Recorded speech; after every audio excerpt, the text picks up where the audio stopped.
O Encontro com a Liberdade. O livro que o meu grupo escolheu foi O Encontro com a Liberdade. O autor é Júlio Emílio Brás e as ilustrações foram feitas por Roberto Weigand. No Rio de Janeiro, em uma manhã de setembro de 1871, Valentim, um comerciante, e Henriqueta, sua companheira e escrava, levam um filho Gabriel para ser batizado. A celebração foi incrível, ao menos para Henriqueta.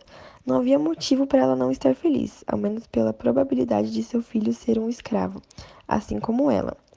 Ainda criança, Gabriel perde a mãe e serve ao seu pai nos estabelecimentos comerciais da capital. Já adolescente, ele se identifica com conversas abolicionistas e fica indignado com sua situação, escravo do próprio pai. Valentim nunca o disse que ele era um escravo, mas também nunca falou ao contrário. Enfim, ele não passava de uma coisa. Apenas em 1888 que a cidade entrou em festa, pois a princesa Isabel havia assinado a Lei Áurea, Lei número 3.353, libertando todos os escravos existentes no Brasil. Ninguém sabia o que ia acontecer depois, mas queriam aproveitar o momento. Gabriel criou sentimento de dúvida diante dessa situação. Não sabia se seu pai ainda iria o querer sem a condição de escravo. Angustiado, ele sai correndo e sofre um acidente. Cai na rua onde uma charrete passava naquele instante. O motorista, preocupado e disposto a prestar ajuda, para imediatamente o veículo. Gabriel só não havia percebido que o homem que estava dirigindo era um dos maiores abolicionistas, André Rebouças. Passaram a noite inteira conversando e Gabriel voltou para o seu pai. Eles haviam percebido que com a lei não havia mudado muita coisa, mas ainda assim era um motivo para comemorar. O jovem cresceu livre e se casou com uma garota ex-escrava mineira, com a esperança e crença na mudança de verdade. Júlio Emílio Brás nasceu em 16 de abril de 1959, na pequena cidade de Manhumirim, Minas Gerais.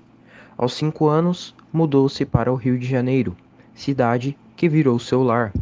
É considerado autodidata por aprender as coisas com extrema facilidade. Adquiriu o hábito da leitura aos 6 anos. Iniciou sua carreira como escritor de roteiros para histórias em quadrinhos, publicadas no Brasil e em outros países como Portugal, Bélgica, França, Cuba e Estados Unidos. Questões abordadas. Apresenta importantes abolicionistas e provoca reflexão acerca deste processo determinante para a formação de sociedade e da situação atual do povo brasileiro. Uma sincera reflexão sobre a escravidão e suas consequências presentes nos dias atuais. Sabemos que a população brasileira é atualmente composta por muitos afrodescendentes, e assim se dá por conta da escravidão no Brasil, que foi um período que durou um longo tempo e teve um início com a produção de açúcar. E para tal produção foi necessária grande mão de obra, e para isso portugueses começaram a trazer escravos de sua colônia da África, para utilizá-los como mão de obra nos engenhos. Esta foi com certeza uma fase de muito sofrimento para todos os escravos, e por isso o autor quis expor as condições desumanas dos escravos na época, que eram tratados da pior maneira possível. Trabalhavam excessivamente, tinham uma péssima e precária alimentação, suas roupas eram apenas trapos. Eles dormiam nas senzalas molhadas e com poucas ou nenhuma higienes, além de muitas vezes serem acorrentados para evitar fugas.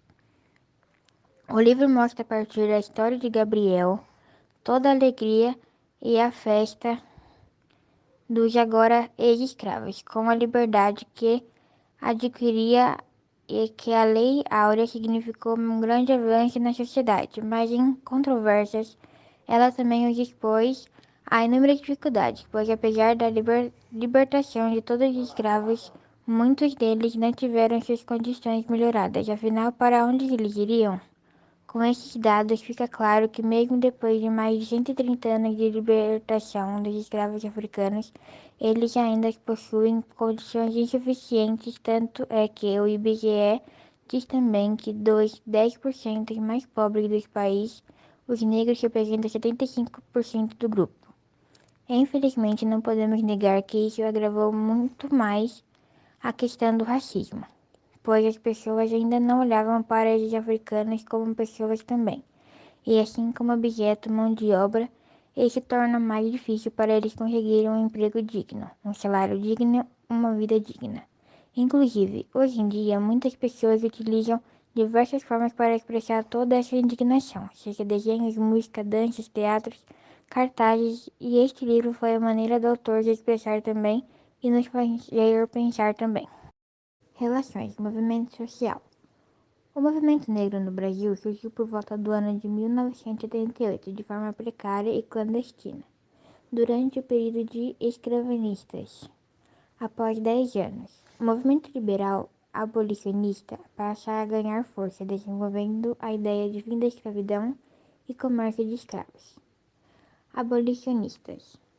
Após a instalação do sistema político imperial e a independência do Brasil, começaram as lutas pela abolição da escravatura, que eram travadas por grupos organizados em prol da causa.